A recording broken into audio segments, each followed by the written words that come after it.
arkadaşlar, YKS sonuçları bugün açıklandı. Tercih sonuçları. Benim büyük kızım Neslihan'ı daha çok biliyorsunuz siz. Neslihan'ın ablası yani. Özge'de sınava girmişti. Onun da sonucunu sizlerle paylaşacağım birazdan. Ekrana yansıtırım. Ama bahsetmek istediğim iki konu daha var. Onları önce bir bahsedeyim. Önemli konular bence. Birincisi arkadaşlar biliyorsunuz bu son sınavda kontenjanlarda çok daralmaya gidildi. Bu sert bir geçiş oldu.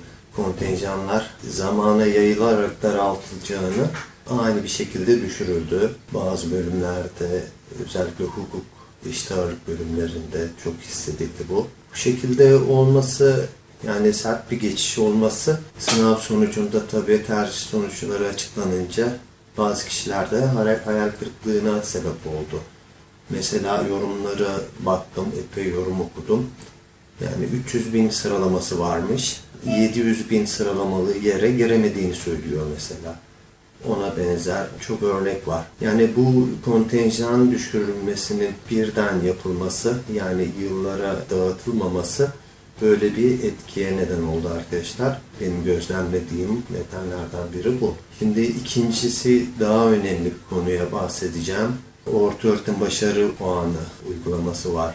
Üniversiteye yerleştirme sıralamanız hesaplanırken ortaöğretim başarı puanı da baz alınıyor. Bu ortaöğretim başarı puanı uygulaması bence adaletsiz bir uygulama. Çünkü özel okullarda şişirilmiş puanlar söz konusu. Ortaöğretim başarı puanları 100'e yakın oluyor çoğunun. 95-100 arası oluyor. Devlet okullarında daha hakkaniyetli bir dağılım oluyor. Hal böyle olunca özel okullar birden birçok kişinin önüne geçiyorlar. Burada bir haksız rekabet var. Şimdi özel okullarda okuyanlar muhtemelen bu videoya dislike atacaktır.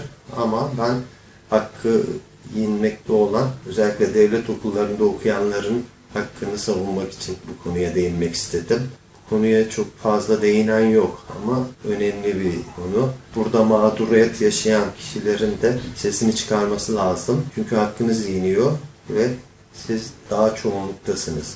Zaman içinde özel okulların sayısı arttıkça bu mağduriyet daha da büyük boyutlara gelebilir arkadaşlar. Bunu bahsetmek istedim. Ne yapılabilir? Kimlere yazılabilir? Ben bununla ilgili kızım lisede okurken defalarca yazılar yazdım. Ama tek başına yazmakla bir şey elde edilmiyor. Arkadaşlar bu arada kanalımın izleyenlerin %90'ı diğer ülkelerden, başka ülkelerden izleyiciler.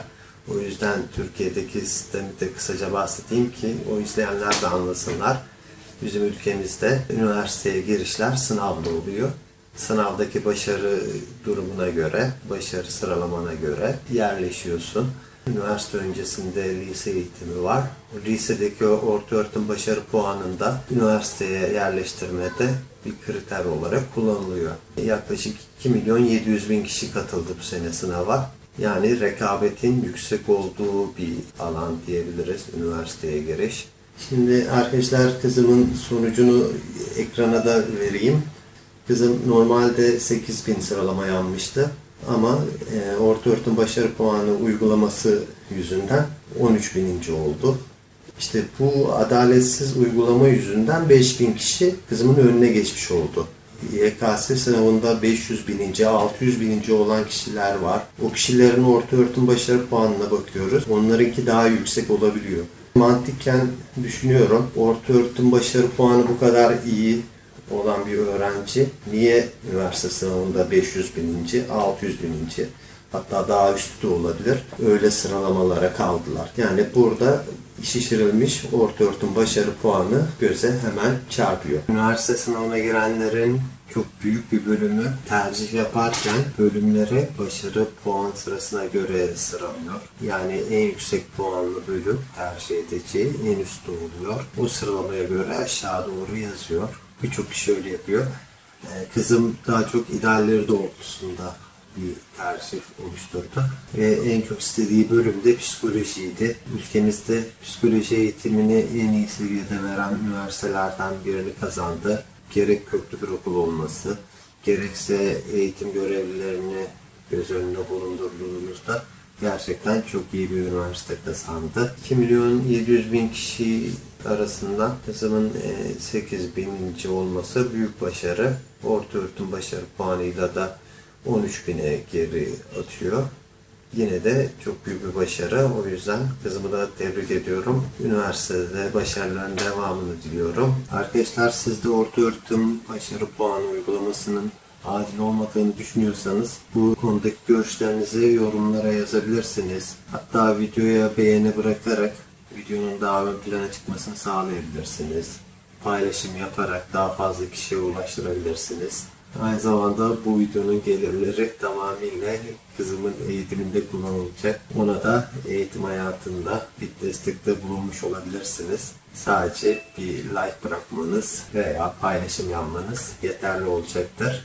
Yani seneye mezuna kalacak olanlar için şunu da söyleyebilirim. Seneye kontenjanlar bu senenin kontenjanlarına daha yakın olur diye tahmin ediyorum. Bu sene çok kontenjan daraltılmasına gidildi. O yüzden bu seneki sürprizlerin seneye olacağını sanmıyorum. Çok uzun bir zamanmış gibi gözükse de bir yıl çok kısa sürede geçiyor ve gerçek anlamda emek veren çalışanlar hak ettikleri başarı sırasına yerleşiyorlar. Herkes için hayırlısı olsun arkadaşlar. Umarım herkes dilediği, hak ettiği yere girer. Kendinize iyi bakın arkadaşlar. Hoşçakalın.